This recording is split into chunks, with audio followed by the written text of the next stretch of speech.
This evening, I'd like to speak from Bhagavad-gītā. I've been speaking from Srimad Bhagavatam, but it's also nice to speak from Bhagavad-gītā. These are our two main scriptures, actually. Of course, there's Chaitanya Charitamrita. Actually, Chaitanya Charitamrita was the favorite book of Srila Bhakti Siddhanta Saraswati Thakur. And Prabhupada said Bhagavad-gītā is the ABCs, and then Srimad Bhagavatam is X, Y, Z, and then whatever's beyond that. Complete. From Shraddha to Prem. Shraddha means our initial interest in Krishna consciousness, and we go through the 700 verses in Bhagavad-gītā. We get a good understanding of who Krishna is as the Supreme Personality of Godhead, and then we advance to the 18,000 shlokas of Srimad Bhagavatam, culminating in the 12th canto, and then we move on to the Yuga Avatar, Sri Chaitanya Mahaprabhu, and he brought quite deep teachings. It's there in that verse, Namo Mahabhadanaya Krishna Prem Padayate Krishnaya Krishna Chaitanya Namne Goratushe Namaha. When Rupa Goswami, one of the main Goswamis of the six Goswamis, when he saw Lord Chaitanya for the first time, the very first time Rupa Goswami saw Lord Chaitanya, that verse came from his heart through his mouth. Namo Mahabhadanaya Krishna Prem Padayate Krishnaya Krishna Chaitanya Namde Goratushe Namaha. He was very learned in all the Vedic Shastras, all the scriptures. With so many amazing revelations in the Vedas. But when he saw Chaitanya Mahaprabhu, it was his most amazing perception. He said, who is this Chaitanya Mahaprabhu, this golden avatar who appeared in the Draupadi Yuga 5,000 years ago in his original form, Bhagavan Sri Krishna, bluish black like a monsoon cloud. That same personality has now appeared in the Kali Yuga, of all places, in a golden form, giving a very easy process for the people of Kali Yuga, who are mostly fallen, to become as advanced as the previous sages in Satya, Treta, and Dwapara Yuga. How is that possible? Through the simple and sublime process of just chanting Hare Krishna, Krishna Krishna, Hare Hare, Hare Rama. And then he spoke very deeply. Of course, his mouthpiece was the six Goswamis. Chaitanya Mahaprabhu himself only wrote the Shikshashtakam, or spoke the Shikshashtakam. This is a summary of his mission, a summary of his philosophy, the Shikshashtakam. Everything's there. But he empowered his most confidential associates, the six Goswamis, to expand upon what he has brought, which is basically revealing the glories of the topmost planet in the spiritual sky. An intelligent person, he wants to go back home, back to Godhead. That means the positive alternative of the spiritual world. The spiritual world is called Vaikuntha. Vaikuntha. Kuntha means a place of anxiety. That's this world. This is Kuntha. But you put that prefix, Vai, it means Vaikuntha, that place beyond all anxiety, that place where there's no anxiety, where liberated souls go. And in general, that region beyond the Viraja River, which separates the spiritual world from the material world, this Viraja River, beyond that world there's unlimited spiritual planets. It's like our scientists, they like to study the few planets that's in this universe. But there's bigger universes that have many more planets, and bigger universes that have more planets and more planets, and bigger and bigger and bigger and bigger. But be that as it may, beyond the Viraj River, in the spiritual world, there's unlimited planets, where the Lord is present on each and every planet in one of his expansions. We know some of the incarnations, the Das avatars. Each of the Das avatars has his own planet, Kurma, Matsya, Narasimha, Trivikram, and they have their group of devotees, their bhaktas. There's devotees who just want to serve Kurma, Matsya, Nishringa. And that's called the official kingdom of God, where the Lord is worshipped like master and devotees are servants. That's very nice. Variety is the spice of life. And there the mood is called Aishvarya Bhava. They worship the Lord in the mood of awe and reverence. Oh, Krishna, you are so great. I'm so happy to be your servant.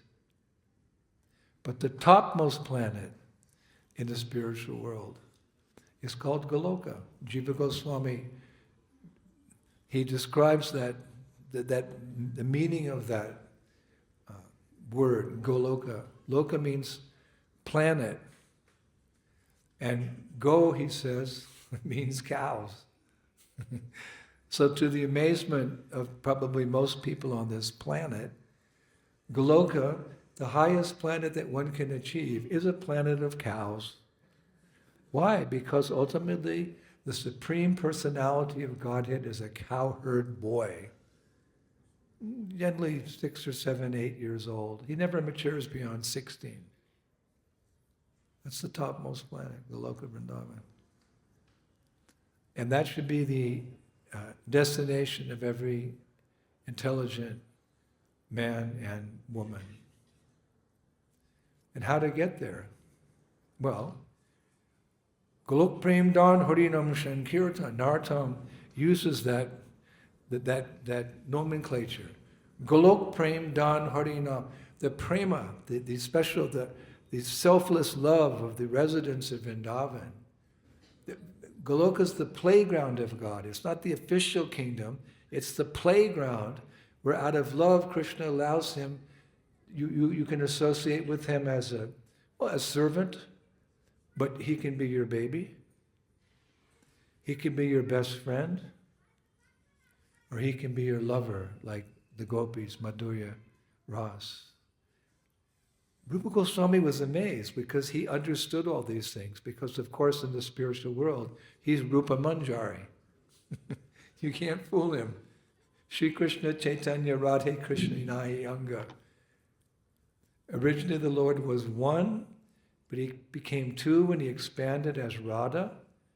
So that divine couple, Krishna and Radha, they became one again in the personality of Chaitanya Mahaprabhu, who came to this planet 500 years ago. So Rupa Manjari serves Radha and Krishna in Goloka Vrindavan. So when they combined together to come to Navadvip, Dham in Bengal 500 years ago, you can't fool him. He knows. But still he was amazed that this incarnation, Chaitanya Mahaprabhu, has brought the topmost understanding of God ever known before to the people of Kali Yuga. People in Satya, Treta, and Dapura, their goal was Vaikuntha. But this planet, Goloka, was revealed by Chaitanya Mahaprabhu and his associates. So Rupa Goswami is like, what?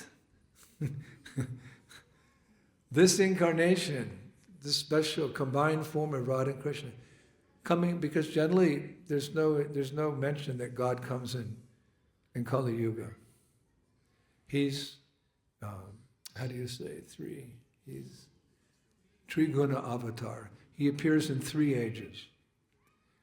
But for those who know the confidential secret, he also appears in Kali Yuga. To the fallen people, Prabhupada said one time, everyone in Kali Yuga is like Jagai and Madhai. But he comes with the topmost message. What could be more amazing than this? Mo Mahabharanaya Krishna Prem Padayate. Krishna Krishna Chaitanya Namne Go Tishe Namaha. So he comes. He comes with the message. And of course the you could say simple, but it's not so simple.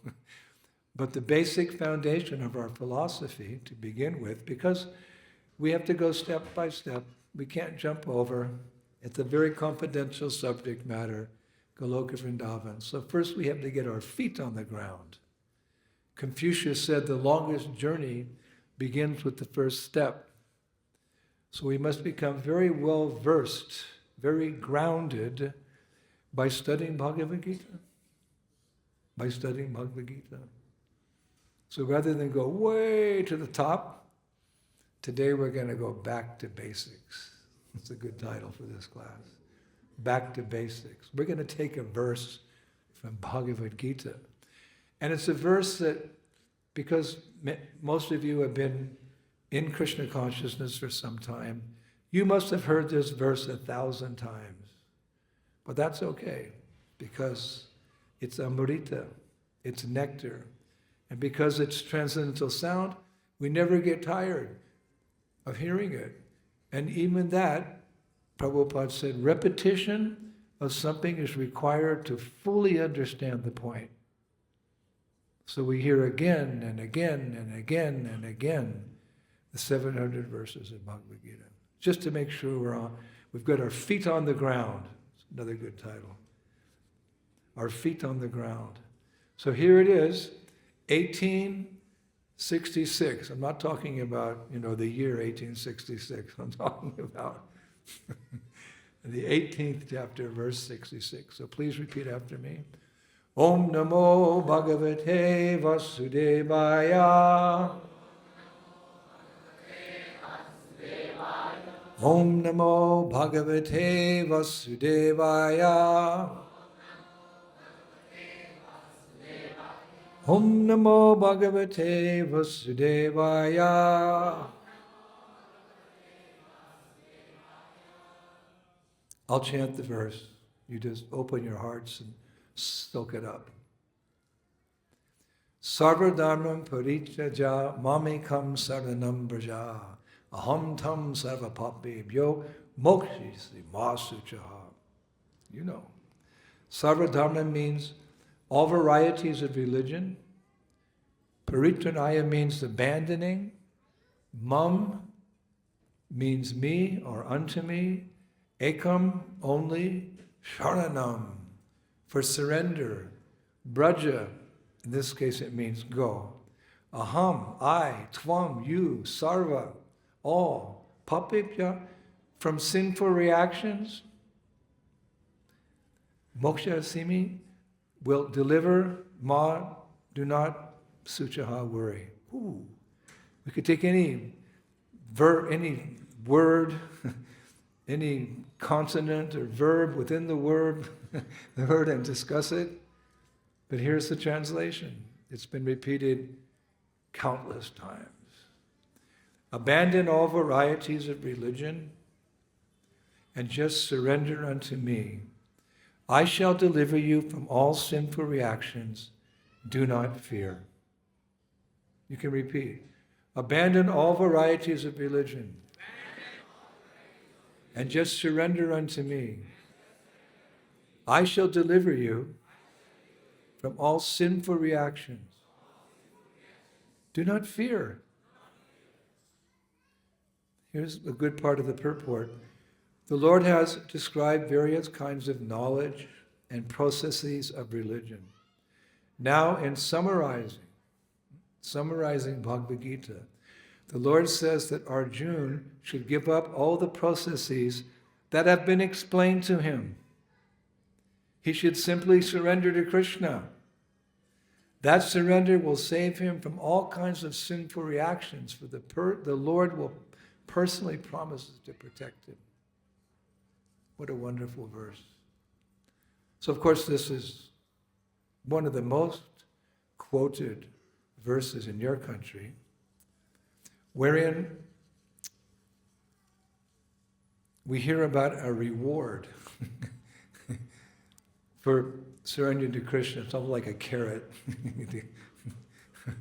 It's okay in the beginning. There's a reward. Krishna offers anyone, everyone, protection from their past sinful activities. If you surrender to me, why I should surrender to you? If you surrender to me, because he's appealing to the masses, if you surrender to me, I will protect you from all sinful reactions that you've accumulated in millions of lifetimes. And it's a fact, we have committed many sinful actions in our many lives since we left the spiritual. Let's just be honest. Within our heart, there's some good karma. There's a lot of bad karma. There's the good, there's the bad, and there's the ugly. And those sins that we did in this life or in previous life, they all produce karmic reactions. It's a subtle law of nature, we can say like that. We can see the gross laws of nature, but to see the subtle laws of nature, we have to see from the seers of the truth. An intelligent person, he sees with his ears, not his eyes. Our eyes are imperfect. But if we hear perfect knowledge from a perfect person like Prabhupada, we get perfect knowledge. It's a blessing. So there's sins in the Bible. You don't know the Bible, but in the Bible it says, the wages for sin is death. What you get from sin is death. Misery. It's a subtle law of nature. But here Krishna is saying, the reactions, that bad karma for those sins can be mitigated if you just surrender to Krishna. Who wouldn't take that up? Who wants to suffer? We're suffering now, but if you could see what's in your heart, you would faint. One time Prabhupada said to one of my godbrothers, if I showed you the material desires that are in your heart, you would faint. You'd blush, you'd turn red. No, yes. So Krishna's offering, here's the carrot. He has to get us attracted somehow. We have no attraction. So here's the carrot.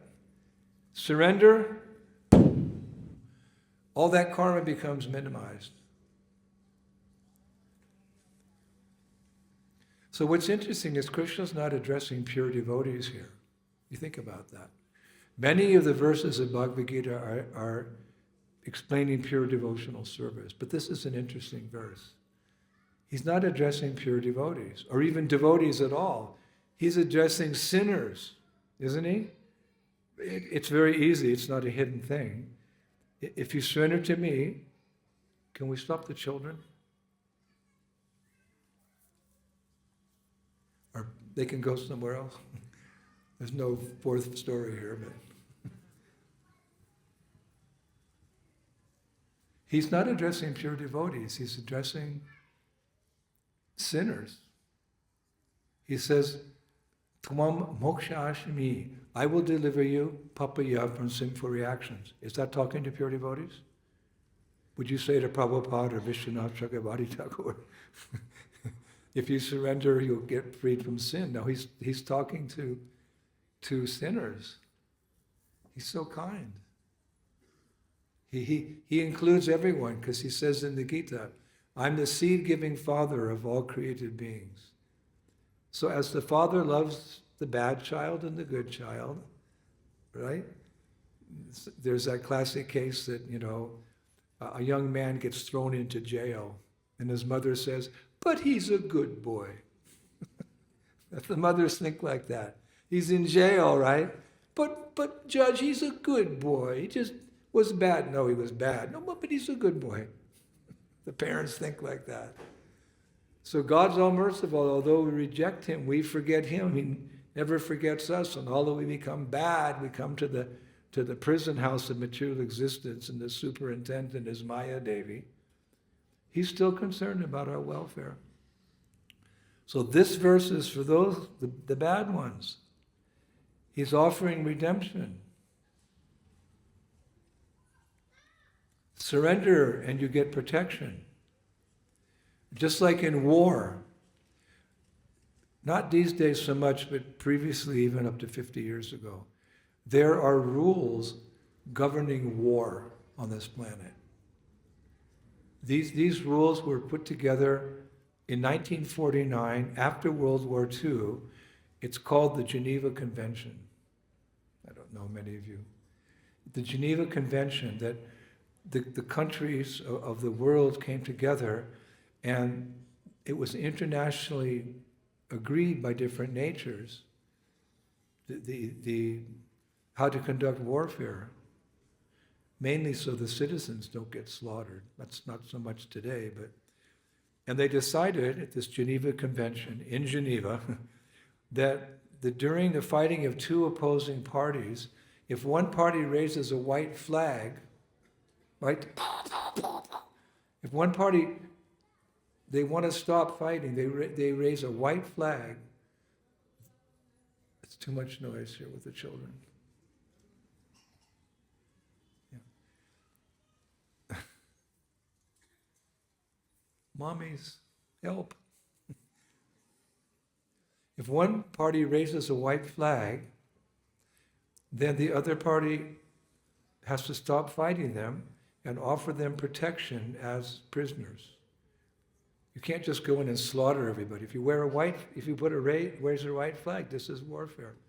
Then they can come out in the open, and you have to give them protection. So in the bigger battle against Maya, those who surrender to Krishna are afforded all protection. Same principle. It starts in the spiritual world. Or not, it starts here when Krishna comes to the material world. Ye yatam mam papadyante tam tataiva bhajamyaham. Krishna says, all of them as they surrender unto me, I reward them accordingly. So just like if you raise the white flag, you get protection. So if you surrender to the opposition, right, you're surrendering to the enemy with the white flag. They have to give you protection according to the Geneva Convention. And so it is with Krishna. If you surrender to Krishna, he offers you protection. You can begin your spiritual life. He takes away your sinful reactions so you can start practicing with a clean slate. You can start practicing Krishna consciousness. Here's his offer: surrender and I will protect you. So we can hope for that. We can repeat this verse from the heart, not just Bhagavad-gītā class, Sarvadharma Parityajam Jamami. No, we can pray to Krishna. I want to surrender you to you. Please protect me from this vast, in my heart, all these sinful reactions. Because if I have to just suffer all these sinful reactions, I don't have time to perform devotional service. That's the idea. If I'm just people who are suffering, they can't put food to their mouth, they're diseased all their life, they live in a country where it's very difficult. So if we surrender to Krishna, some of that karma is relieved. Now, Hare Krishna, Hare Krishna, Krishna Krishna, Hare Hare, Hare. And in his prayer book, Padyavali, Rupa Goswami gives us a similar prayer. We can chant many prayers that have the same mood. He gives a very beautiful prayer to Krishna. We can memorize it. He writes in our mood, I have no goal in life, and I have committed countless sins. O Lord Hari, O Murari, you are my shelter. O Madhusudan, O Vasudev, O Vishnu, O glories to you. O Jagadish, please protect me, please protect me, please protect me. We need to be protected. Padam padam yat vipadam natesham. In this material world, there's danger at every step. Even if you have, good security and good doctor and you live in a safe place. There's that saying, accidents happen even on the royal road. And this is coming from France, that there was some 200 years ago, they had the Palais de Versailles, where the king of France lived. And it was outside of Paris. So Paris at that time was, muddy and dirty, and it was a very difficult life. But they built a special road for the king to go into Paris and back out to Paris, to Versailles. I've been both places. It's about an hour's drive now by car. Beautiful, people still go to see it, it's touristic. Beautiful palace. But the king didn't have to drive on just some common road. He's the king. So they built a special road from, am I correct, Leilani? From Versailles to Paris, there was a special road. Only the king could go there. That's the material world. Sometimes there are accidents. The king's buggy would break down and the wheel would fall off and the king would fall out and have stitches on his head or something. So even on the royal road, there's accidents. There's no guarantee. Just like, you know, in the news right now, the president of Venezuela, I don't know his name, but he's the president of, you know, the country was going through its difficulties, but the American army came in and somehow or other, although he's the president, he's got all his guards in the army, somehow the commandos from America, they came in into his bedroom at 2 o'clock in the morning and kidnapped him, the president of a country. And they put him on a helicopter, took him to a ship, the ship went here and there, and then the helicopter, all of a sudden, he's in prison in America. Padam padam yad vipanam nitesham. So we want to be protected. There's no better protection than the mercy of the Lord. So we're always praying, please protect me, please protect me. Why? Because I want to live as long as possible so I can become, the more time I have, the more rounds I can chant, the more I can study, the more I can respect prasad, the more I can associate with saintly persons, the more times I can go to Vrindavan and Mayapur and Jagannath Puri. Life is short and then you die. In Satya Yuga, they lived 1,000 years. You know, we get a measly 60 or 70. So we want to use our time. That's why Prabhupada said, if you've got time, chant Hare Krishna. It's the summary of all these activities. Krishna is so merciful. Time, but we should never think. If you look at society, look in this room, how many old people are they? Where are they all? Where have all the flowers gone? Long time passing. Where have all the flowers gone? Long time ago.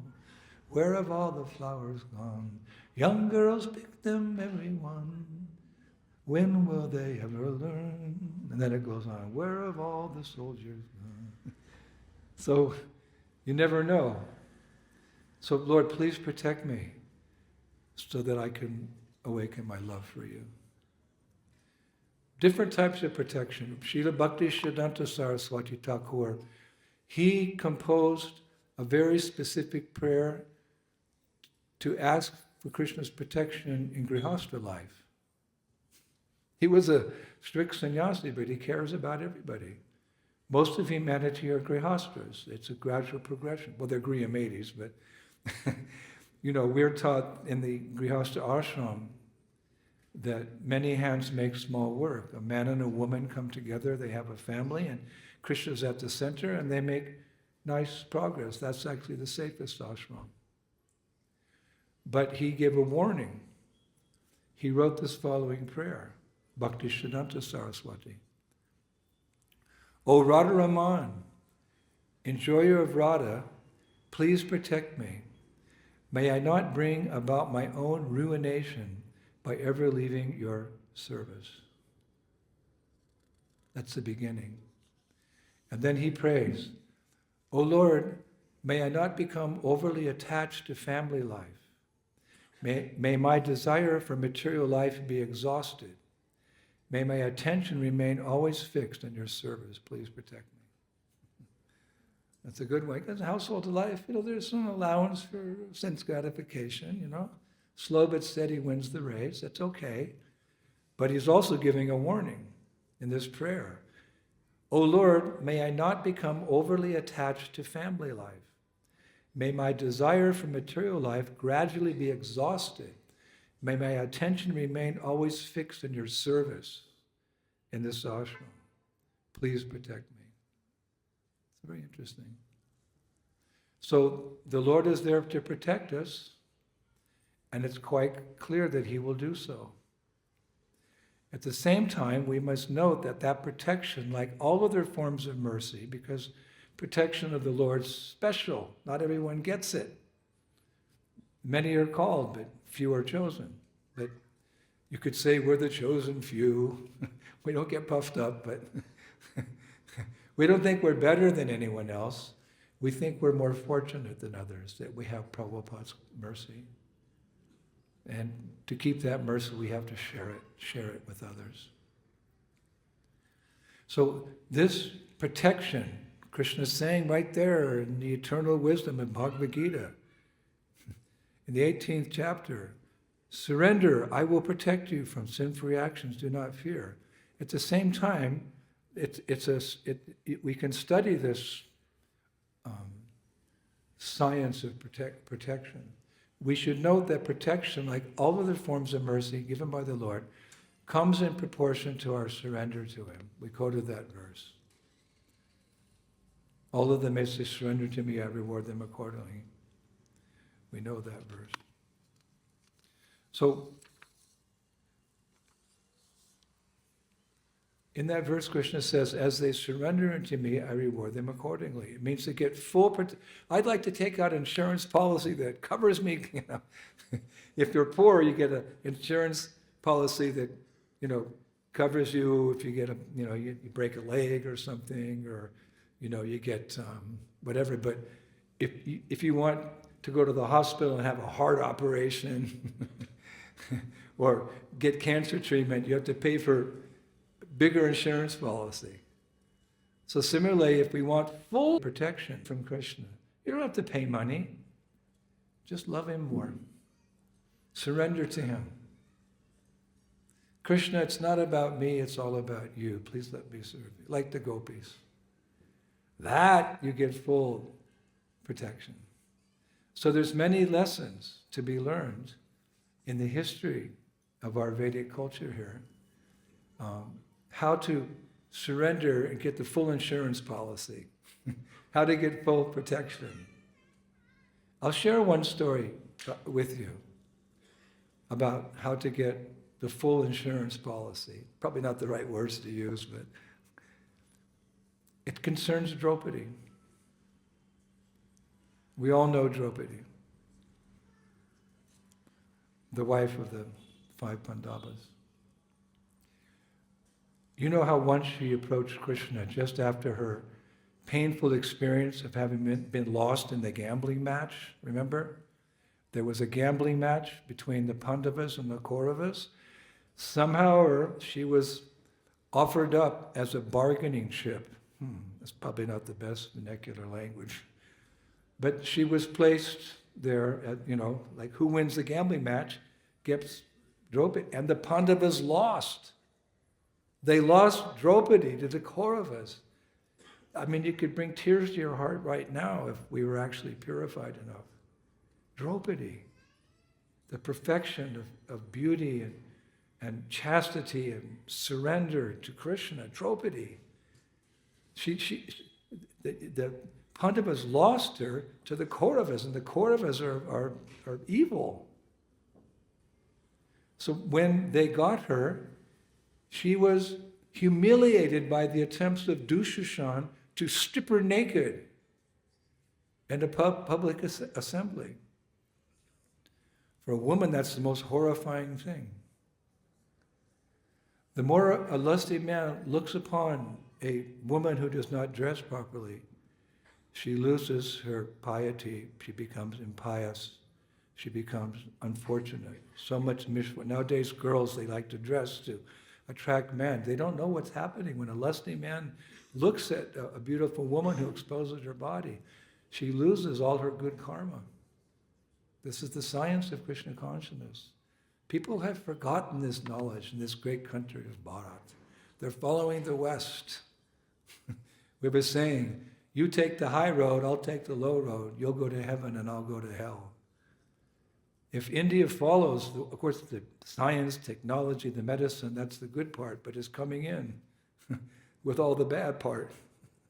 Just like sailing ships used to sail around the world, they would bring cargo to one country, but they would also bring bacteria and rats from other countries. So we have to be careful to separate the good from the bad in this country. So, Kṛṣṇan, such a rascal. There was the Kauravas and there was the Pandavas, there was this meeting. He brought Draupadi out and tried to strip her naked. Such a chaste woman in front of the Pandavas and the lusty Kauravas. So we know that in the end, thank God for God, Krishna saved her. And after being saved, she came to Krishna and she had a question for Krishna. She said, Krishna, why did it take you so long to save me? It's a good question. Kṛṣṇan pulling the star. Krishna, why did it take you so long to save me? So Krishna replied, instructing all of us. He said, listen carefully, Draupadi.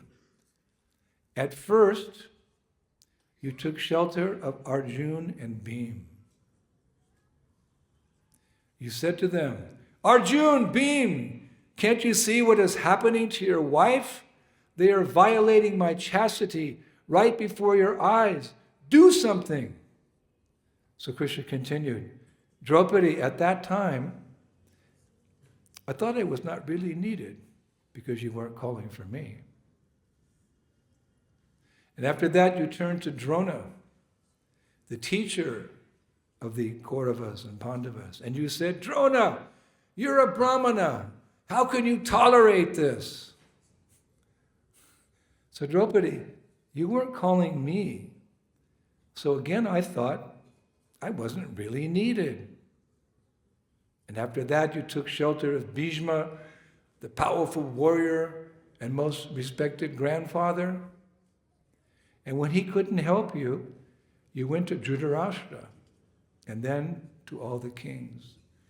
And then finally, you tried to protect yourself by holding on to your sari, which was being stripped from the sari, with your two hands. And I thought, Draupadi thinks she's very strong. She thinks she can fight Kṛṣṇan. There's no need for me to go. But then you threw up one of your hands and called to me, Krishna! Then I thought, finally she's calling to me, but she's still holding on to with one hand to her sari, believing in her own strength.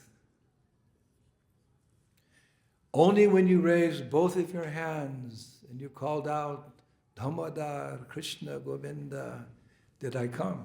Why?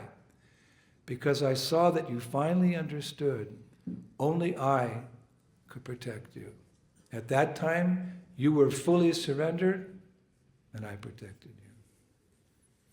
So that's Draupadi teaching us a lesson because she's Nitya Siddha. Nitya Siddha means eternal liberated soul who comes to this world. And sometimes these liberated souls, they have to accept these positions, like Arjuna. He had to be put into illusion. How can a Nitya Siddha be put into illusion? They always remember Krishna, never forget him out of love. But sometimes Krishna uses his devotees to teach us the lessons. That's how surrendered these devotees are. That's how surrendered a devotee. Just like Prabhupada, he's a Nitya Siddha, but he had to go on the Jaladuta. It's not a passenger ship, it's a cargo ship. And when he got to America, he told us, he said, I cannot tell all of you how much trouble, how much suffering I had to undergo that first year. He never said. Some things we know, but he never really revealed what he had to go through that first year. He's Nitya Siddha. So how grateful we are because, there's the lesson, but if we see someone go through the lesson, it makes it easier. You read about it, but if you have the person who's showing you how to go through it, So that's what these great souls do when they come to the... Therefore, so indebted to anyone who comes from Vaikuntha, to anyone who comes from Golok. Gaur Govinda Maharaj, one of the great disciples of Srila Prabhupada, he's left us. He's back in Goloka. He said there's two types of Nitya Siddhas who come from the spiritual world. One is who sees what's happening. Wow. They know these in the spiritual world, they're aware of what's happening. They come of their own accord. They see this compassion because Vaishnava is full of compassion for the fallen conditioned soul. So some of those Nitya Siddhas, they personally decide, I'm going there to help. And then there's the ones who have a special mission. The Lord has a special mission. He comes and goes, but to keep the mission going, he sends people who have the same purpose. The second type of person who comes from the spiritual world to this world is one who is requested by the Lord himself. You please go. And one time Prabhupada was, those moments of intimacy, sometimes things would, my cup runneth over with love. Sometimes Prabhupada would just say things that like, wow, it wasn't something in a class or morning walk, it was something very deep. So one time he told one of my godbrothers, who was a secretary, I did not want to come to this nasty world. So the disciple said, well, why did you come? And Prabhupada said, because Krishna asked me to come. He said to me, you go down to that earth planet and you make an attempt to spread this Krishna conscious movement. And don't worry, I will arrange everything for you. Srila Prabhupada ki.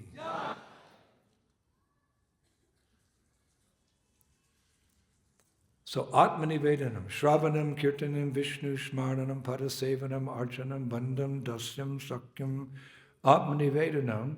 Gradually, we want to have a vision of ourselves 1 year from now. We want to have a vision of ourselves 5 years from now. We want to have a vision of ourselves 20 years. We don't want to stay the same aspiring devotee. We have to become fixed. Before we die, we want to become fully Krishna. We want to have a vision of ourselves as we leave this world. Yam yam vapi smaram bhavanti antrate kalevaram. Whatever mentality you have at the moment of death, that will determine your next birth, if it's to be a next birth. Of course, one of my friends, Gopaswami Das, he's a doctor, he said most people are unconscious when they die. That's just nature's way. You shut down. It's just the body, it's just the mind, they shut down. But Krishna knows your heart. And don't worry. Ramanujacharya approached the deity of Ranganath in Sri Rangam with a question. He's Nitya Siddha, so he can speak to the deity can speak to him. Don't think that the glories of chanting Hare Krishna are an exaggeration. It's all absolute truth. You have to have that shraddha. So he asked Ranganath, Lord, what happens if your devotee cannot remember you when he or she dies? I mean, there may be a car accident, you may fall off a cliff, you may have a heart attack alone in your room. I mean, death is never pretty. We had to be prepared. We had to be spiritually strong, pure of heart. Krishna, Krishna, Krishna. Then you go. But he said, what if you can't remember Krishna? What if your devotee can't remember you at the time of death? So the deity spoke to him. Oh, Ramanujacharya. If my devotee cannot remember me when he dies, I will remember my devotee. And there's that verse in the Ishopanishad. Lord, please remember all that I have done for you. Please remember, Krishna, please, I'm who I am. I may not be perfect, Lord, but please remember all that I've done for you. So we have to do a lot for Krishna. Krishna, it's not about me, it's all about you. Guru Maharaj, you're Krishna's representative. Krishna's very far away. Like one time, Prabhupada said, I do not know who is Krishna. I only know my Guru Maharaj. He's the ambassador from the spiritual world. He's the one who's connecting you, teaching you how to love so that you can love Krishna fully one day. We love Hari, we love Guru, and we love the Vaishnavas. So, please remember all that I've done for you. What have we done? What have you done for Krishna's representative? That's the point. You can practically serve your Guru here, who will give your service to his Guru, who will give that service to his Guru. Very quickly it goes back to the spiritual world, to Radha and Krishna. You can be sure of that. How much have we done for our spiritual master? That's how we judge our life. Not how much money I made, how nicely I was situated, how famous I became, how hard I worked. No. How much did I sacrifice for my spiritual master? That goes to Krishna. Krishna sees that. One time a businessman, he came to Juhu Beach, at our temple there, and he gave Prabhupada, something significant. But Prabhupada said to him, Krishna is not looking how much you put on the table, sir. He's looking how much you're keeping in your back pocket. At the end, it'll all be counted. And of course, we have our attachments. Krishna understands that. That's to be understood. So we're making gradual progress. But we should make progress. Every morning we should wake up and today I'm going to chant japa. I'm going to chant better rounds than I chanted yesterday. Like that. I have our service to a guru also means service to family. Because that's your service to Guru, your home, your wife, your children, your husband, your children. You have to act in such a way to always inspire them to become Krishna conscious. I always tell the students, the 13 or 14-year-old boys or girls, what's your service to Krishna? You get good grades. Like my service is to travel and preach. The pujari's service is to worship the deity. But the children also have service. Prahlad Maharaj, he was 5 years old. He was teaching how to serve at 5. So that those who are in school, in grade school or in university, what's their service? To get good grades so they can get a good career, to have a nice family, and then with that family, you serve the mission of Chaitanya Mahaprabhu. So like every year when I come to India from preaching in the West, my first stop is to Prabhupada's Samadhi. I go to Prabhupada's Samadhi with my report card. Srila Prabhupada, since you last saw me, I've done this many festivals in Poland.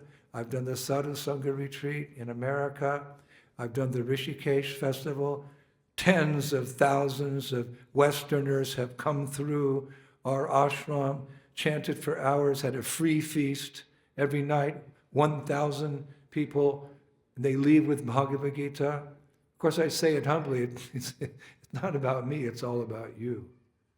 By your mercy, I was able to do these things. This is Gora Shakti.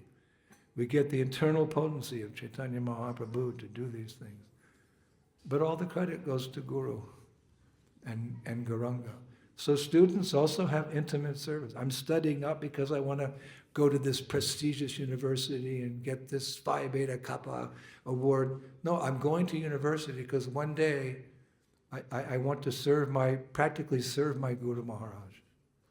Some of the youngsters here, they already see me as their guru. They're 10 or 11 or 12 years old, but they have that bhakti. Somehow the parents, all glories to the parents, have instilled that Krishna consciousness. So, I'm trying not to speak about myself, but just I'm a practical example. Some of these young boys and girls, they're chanting 4, 8, some of them are chanting 60. They listen to all my lectures. And in reciprocation, I have to go to their houses and have lunch and tell stories. But am I right, children? Yes? Some of the boys, some of the girls. Some of them are already initiated. I gave them initiation at 11. Oh, how you can do, who knows? No, but if the seed is there, it's obvious, then you water it, and by watering that seed, they get a taste for the holy name, you keep in touch with them, you encourage them. They go through those teenage years without too much, because they have a hero. Every young person needs a hero. So the hero becomes the guru, and then they understand more what is guru as life goes on. But I can see that, like Prabhupada told us in Detroit, he said, the children of your children will be pure devotees. So I see, when I travel, I see, especially here in India, some of these children, they're old souls. I see them as old souls. They have their childish antics and their teenage problems, but they have the mantra, Hare Krishna, Hare Krishna, Krishna Krishna, Hare Hare. So Draupadi, she's a wonderful example of Atmanivedanam. It took her some time, but that was a pastime. And we all know it just works in progress, but we have to make progress. We don't want to procrastinate. Procrastinate means to put off for tomorrow what you can do today. Every day, Hare Krishna, Hare Krishna, Krishna Krishna, Hare Hare, Hare. And just like a mother, she takes such pleasure in seeing the first step of her baby. What's the first step of gaga goo goo? And he takes a step. For the mother, it's a big thing. There's that picture of Prabhupada in Sally Agrawal's house is it Boston? And Prabhupada's on the couch, there's that picture. And her son, little Bridge, whatever, he was taking a first step. And Prabhupada's like encouraging him. Prabhupada's like, oh, reaching, oh. So similarly, when we take a first step, Krishna's pleased. He's pleased with the great souls, Vishwanath, Chakravarti, Baladev, Vijayabhushana, Rupa, but he's also pleased when the lost soul takes a first step. He's preaching, he's speaking to the sinners in this verse today, Sarvadam. He's encouraging, come on, wake up. Here's a carrot, here's a piece of candy, come on. Somehow or other, Rupa Goswami says, get people to start Krishna consciousness. So there's other examples there are some examples of where Krishna says, you just do a little bit and I'll give you a lot. Like Prabhupada said one time, you take one step towards Krishna, he'll take 1,000 steps towards you. There's a beautiful example in the Ramayana where Ramachandra's glorifying Hanuman and anyone who acts like Hanuman. And just, start serving. Sukrit eva prapano yash tasmiti cha yachyate abhayam sarvada tasmai dadam yatagvatam mama. This is Ram speaking. It is my vow that if one only once seriously surrenders unto me, saying, Dear Lord, from this day on I'm yours, and prays to me for courage, I shall immediately award courage to that person, and he will always remain safe from that time on. When I was in the Grihastha life, I was Grihastha for 11 years before I took sannyas. We had one boy, Gaurashakti. He's a very nice devotee now, but when he was very little, we made him say this prayer every night before going to bed. He just did it kind of, mechanically. It is my vow. Pita, this is Ram speaking. It is my vow that if one only once seriously surrenders unto me, saying, My dear Lord, from this day on I am yours, and praise to me for courage. I shall immediately award courage to that person, and he will always remain safe from that time on. So, son, I'd say, what are you going to say? I want some ice cream. No. What are you going to say? I want to read a comic book. No. What are you going to say? He'd say, all right, Peter, my dear Lord, from this day on, I am yours. So we're all children in spiritual life, so we can also go to bed at night. Because Ram says, if you say that, my dear Lord, from this day on, I am yours, Ram says he'll give you courage. You need courage. It's a fearful world. And then you know what Ram said? After that, it is my vow that if one time seriously surrenders unto me, saying, my dear Lord, from this day on I am yours, and prays to me for courage, I shall immediately award courage to that person, and he will always remain safe from that time on. And then he said, even if Ravana himself were to approach me for shelter and say that, I would give him the same. Even if Ravana, he said, my dear Lord, from this day on I am yours. He said, if Ravana said it, I'd embrace him. And the most amazing thing is that, you have to say something there. I am yours. But there's really special cases that the Lord may deliver a very sinful person all the way back home, back to Godhead, for a seemingly insignificant reason. I mean, it's nice for a little boy to say that. But sometimes the Lord gives Krishna Kripa. There's Guru Kripa and there's Krishna Kripa. Like in Jagannath Puri, there's one deity, Tota Gopinath. The tradition is that sometimes Tota Gopinath awards prema bhakti to a sadhaka. The pujaris will tell you. An aspiring devotee, someone who's just been in the movement for 3 days and goes to, with the group to India and goes in front of sometimes Tota Gopinath will see that devotee, Hare Krishna, Prem Bhakti. That's Krishna Kripa. So when we used to go to India in the old days, the 1970s, we'd make sure we'd go to Tota Gopinath temple. And I would lead these kirtans for 3 or 4 or 5 hours. We were young men, 2021. We'd dance and dance and dance. And I'd look at Gopinath, hey, no, wait. Krishna Kripa, Hare Krishna. He didn't see me, but. So there are instances where, someone doesn't take the carrot, surrender unto me, I'll protect you from, I'm not interested in that. Or, someone's father tells a little boy to say, Lord Ram, from this day on I'm yours. There are cases where, there's something little insignificant there which attracts Krishna's attention.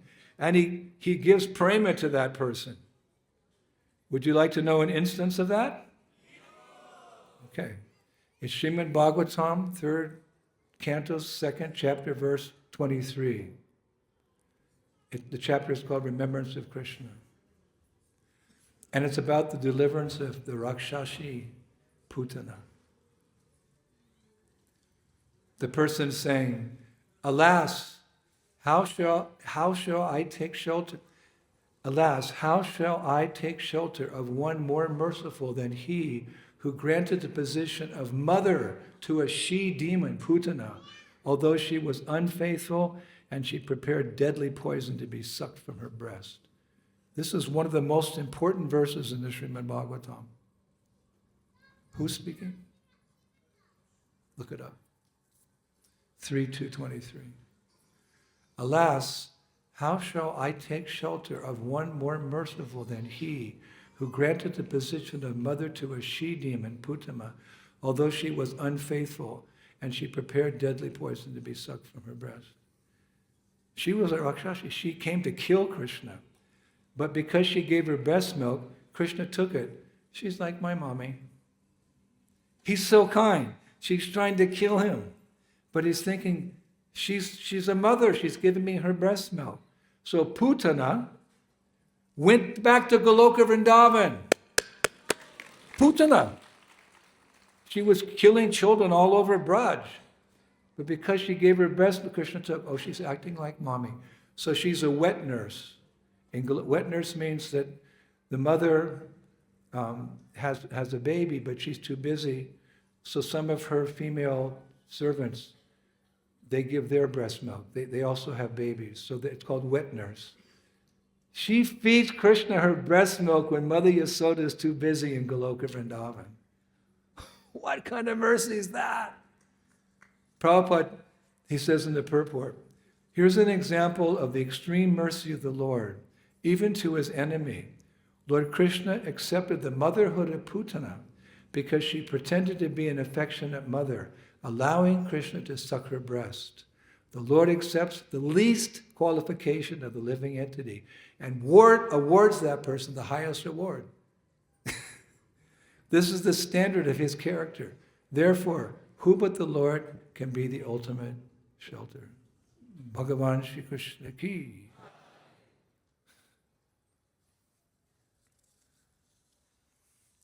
So having joined this Krishna conscious movement, we're in, because of our surrender, we're in various degrees of protection. We're all protected. It's understood, okay, someone might say, well, if that's so, why do we sometimes see devotees get sick, have terrible accidents? Well, there's two explanations. If we're being protected, why are all these things happening to me? There's two explanations. One is that the hardest lessons are the ones best learned, like Kunti. Because of the difficulty she underwent, she became fully surrendered to Krishna. Of course, she always was. But, oh Lord, let these calamities come again and again. Because when they come, I have to think of your lotus feet. And by thinking of your lotus feet, I no longer have to see the repetition of birth and death. Oh. So therefore, we need these. Otherwise, when we're happy, our progress is very slow. When we're in difficulty, Krishna, help! In the Padyavali, Rupa Goswami prays, Dear Lord, I'm drowning in this fathomless whirlpool of material existence. Oh, you who give shelter to those who have no shelter, please, Krishna, just this one time, extend your hand to save me. When we're in difficulty, that's how we chant. Hare Krishna, Krishna Krishna, Hare Rama. Let those calamities, come on, Krishna. Ha! Not too many right now, but something. Another explanation is that Krishna is very kind. Whatever the problem is, it's been diminished. Like if you were supposed to lose your arm because of your karma, you get a scratch on your wrist. That's one explanation. So be grateful. Another answer is that sometimes the Lord leaves some of these karmic reactions in our heart so we don't become complacent. I want to go home. This is a nasty place. Dukkalayam ashashvatam. He gives, some, I'm out of here. Like the plug is, the cord is plugged in the wall, and then the fan is going, you pull the plug out. The fan doesn't stop immediately. The fan keeps turning, and then it slows down and stops. So we're like that. The karmic reactions have been pulled out, but it'll take a little time. So don't be afraid. He says, do not fear. It's taking time. It's working, the process. The antibiotics are working. Rupa Goswami says in Bhakti Rasamrita Sindhu, one quality of a Vaishnava, they're patient. But I was thinking this morning that what is the real protection we're asking for? Because things are going to come and go. Krishna, okay, whatever. But what is the real protection that we want? We want to be protected from illusion. We want to be protected from the tricks of Maya, which could distract us from our most important business of trying to always remember Krishna and never forget him. Prabhupada said once, Maya Devi has two principal tricks. What are they? That I'm thinking I'm the body, or I'm thinking I'm God. These are the two main tricks of Maya Devi. She bewilders us. I'm the body.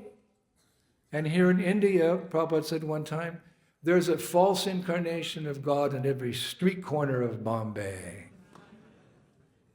So two things. So it's very difficult. But even if you're able to overcome those two,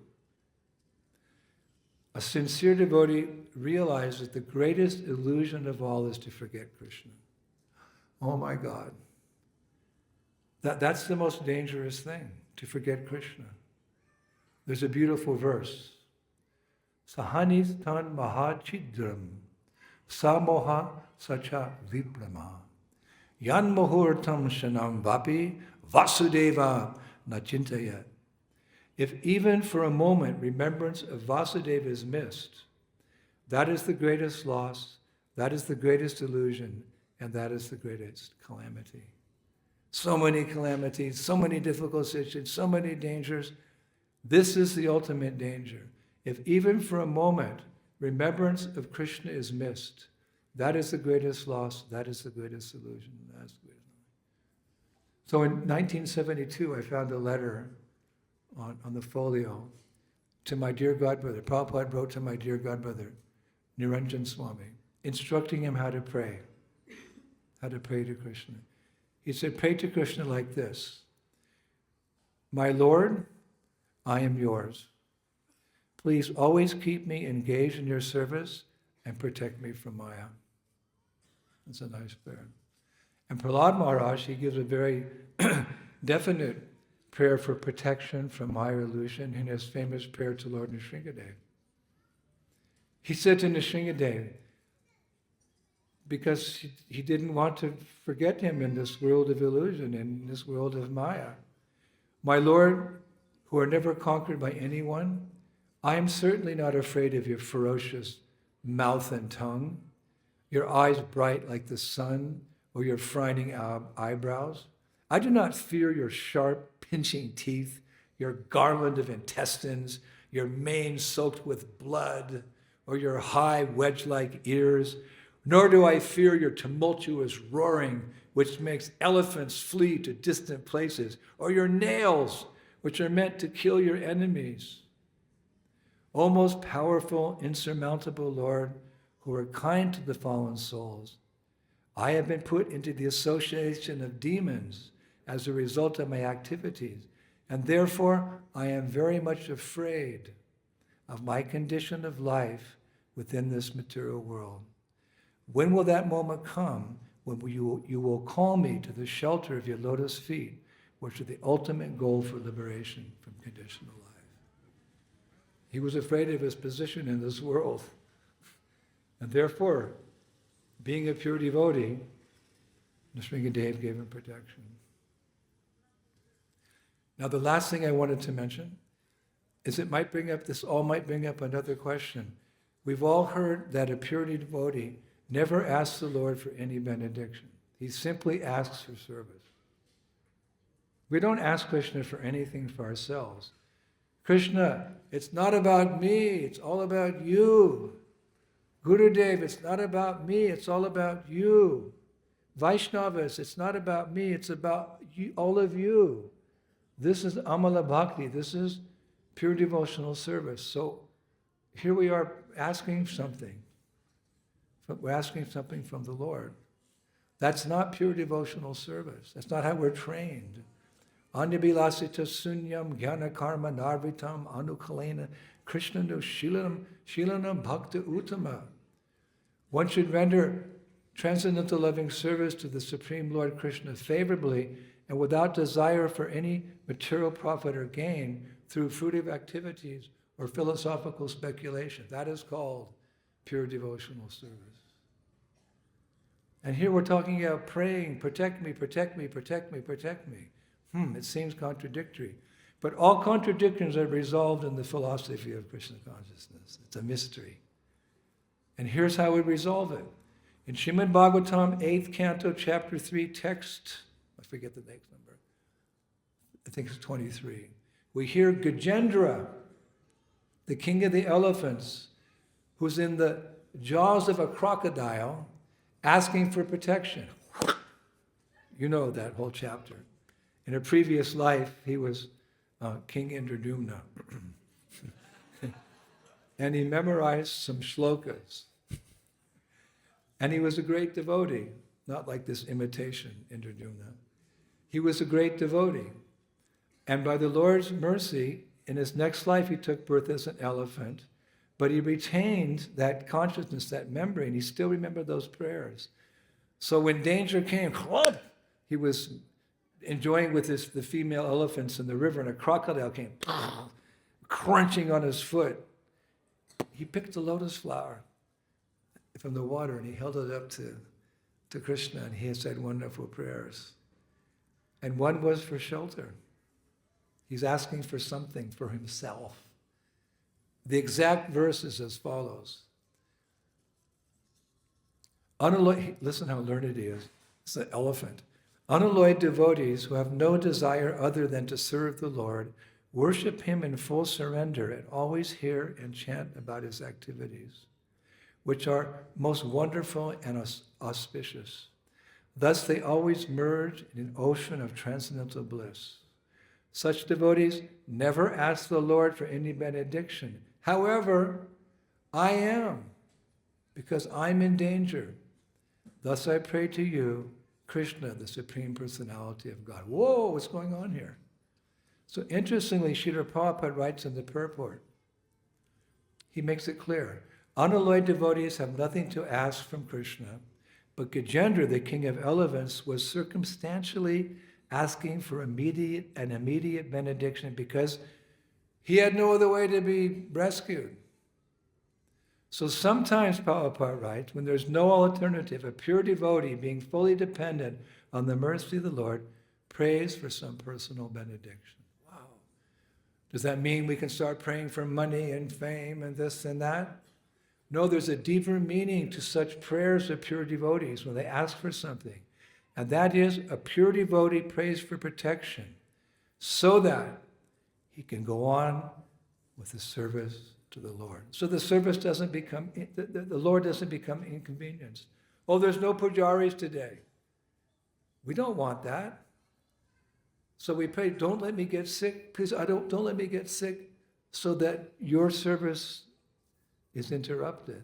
That's pure devotion still. You just, you have your deity and you're praying, the COVID's going around or the flu's going around. Krishna, please, I don't want to get sick because I don't want you to be inconvenienced. You can pray like that. Just like when Srila Prabhupada was very ill at the end of his life, he was in his bed in his room in Vrindavan, and everyone was all worried. The word came around the world that Prabhupada's probably going to leave. And everyone was saying, Prabhupada, don't go, please stay. So Prabhupada said, for us, we could pray as follows. My dear Lord Krishna, if you so desire, please cure Srila Prabhupada. It's a personal request. We don't want to lose Prabhupada.